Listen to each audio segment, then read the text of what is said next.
Hello दोस्तों। दोस्तों, let's discuss a very important concept of company law, corporate personality.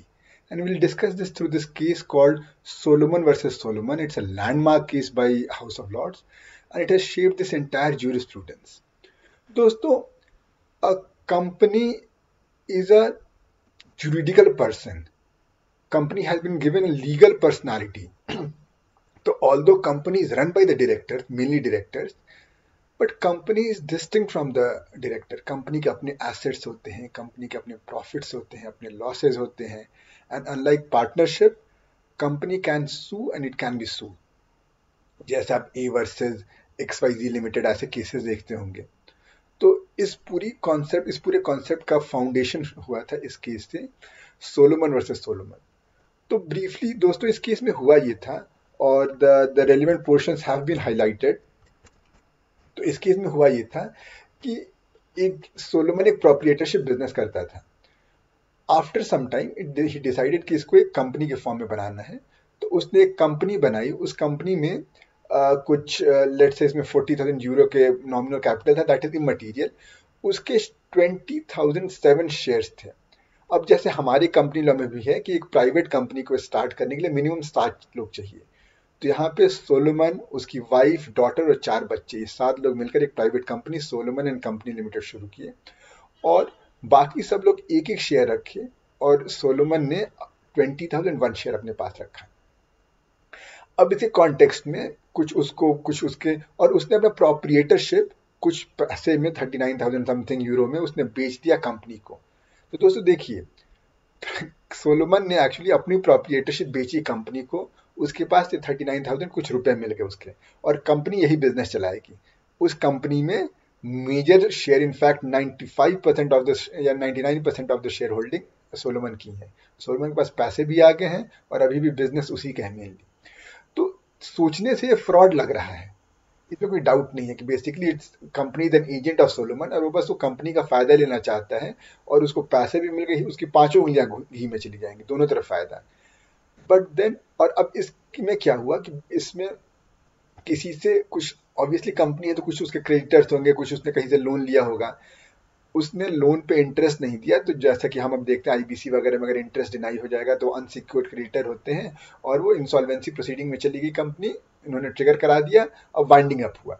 तो winding up हुआ तो जो एसेट्स बेच कर जो पैसे आएंगे, अब उस पे किसका मतलब, वो अब बात ये थी कि उनसे अगर औरों की लाइबिलिटी कुछ बची थी, लेकिन पॉइंट था कि सोलोमन क्या वो जो पैसे हैं वो अपने पास उसको मिलेगा बिकॉज उसने जो कंपनी को बेचा हुआ था उसके भी कुछ पैसे भी ड्यू थे, या वो लाइबिलिटी उनके खाते में जाएगी। तो यहाँ पे ये कहा गया था कि सोलोमन ये basically, let us not treat this as a company. ये सोलोमन ने सब कुछ, ये तो एक्चुअली सोलोमन कर रहा है। तो सोलोमन ने किसी से लोन लिया है, जो पैसे एसेट्स को बेचने के बाद आए हैं, अब उस पैसे से वो जो जिनसे लोन लिया गया है उनको चुकता करे। जबकि सोलोमन कह रहा है कि कंपनी ने तो मेरे से भी लोन लिया है और मेरी राइट पहली है कंपनी पे क्योंकि मैंने डिवेंचर होल्ड किया था, तो मैं सिक्योर्ड क्रेडिटर हूं। तो अब बात यहीं पे आई। तो लोअर कोर्ट ने रूल अगेंस्ट सोलोमन, क्योंकि वही बात हुई कि अब फ्रॉड है। आप बेसिकली एक जैसे कहते हैं ना कि व्हाट, जैसे हमारे कलरेबल लेजिस्लेशन का एक डॉक्ट्रिन ऑफ कलरेबल लेजिस्लेशन कि what can not be done directly can not be done indirectly. तो indirectly Solomon is playing fraud, company is an agent of Solomon. तो ये सब आर्ग्यूमेंट, इन सब के बेसिस पे उसको the judgment of lower court came against Solomon. तो यहाँ जो अपील में हाउस ऑफ लॉर्ड्स कहता है कि बस हमें we can not look into the motive of directors, ये हमारा काम नहीं है। एक्ट में बस ये लिखा है कि 7 लोग मिलकर कंपनी शुरू कर सकते हैं और उन्होंने कर दिया, that's it, now it becomes an independent personality. उनकी मोटिव्स क्या थी इसमें हम नहीं जा सकते हैं। एक आर्गुमेंट ये था कि इसमें ये फ्रॉड हो रहा है, यही सब रोकने के लिए बनाया गया है। तो ये कहा गया कि ये तो आप जानते हैं कि जुडिशरी का काम है इंटरप्रिटेशन। स्टैट्यूट में वो नहीं लिख सकता what is not written there. तो if it is not said कि क्या चीजें बार्ड हैं, तो हम अपने चीजों कैसे रोक लगा सकते हैं। एंड फाइनली एक यहाँ पे केस का एक हवाला दिया गया था पिछले जजमेंट में। ये केस हम बाद में भी पढ़ेंगे, इट्स एन इंपॉर्टेंट केस कब लिफ्टिंग ऑफ कॉर्पोरेट व्हील होती है, जब हम लिफ्टिंग ऑफ कॉर्पोरेट व्हील का कॉन्सेप्ट देखेंगे। तो यहाँ पे ये जो the case that was referred was this, अर्नेल वाला केस यहाँ पे मैं आपको एक सेकंड दिखा देता हूँ. The case was this one, Erlanger versus New Sombrero Phosphate company. तो असल में इसका एग्जाम्पल दिया गया था जब सोलोमन का कहीं जजमेंट आया था, बट देन यहाँ पे हाउस ऑफ लॉर्ड्स ने उसको डिस्टिंग्विश किया.